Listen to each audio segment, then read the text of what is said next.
بسم اللہ الرحمن الرحیم۔ السلام علیکم ورحمۃ اللہ وبرکاتہ۔ محترم سامعین، شیخ رحم اللہ حقانی صاحب کے مدرسے میں ایک عظیم سانحہ اور قیامت صغریٰ کے بعد پھر سے اسباق شروع ہو گئے۔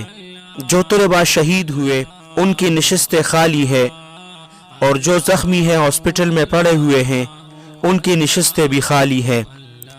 اللہ سبحانہ و تعالی شہداء کے درجات کو بلند فرمائے اور زخمیوں کو جلد کامل صحت عطا فرمائے اور شیخ صاحب کو طویل عمر عطا فرمائے۔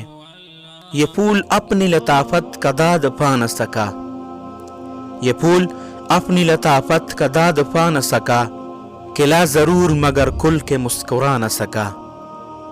اللہ سبحانہ و تعالی آپ سب کو اپنے حفظ اور امان میں رکھیں، اپنے خصوصی دعاؤں میں یاد رکھیں۔ السلام علیکم ورحمۃ اللہ وبرکاتہ۔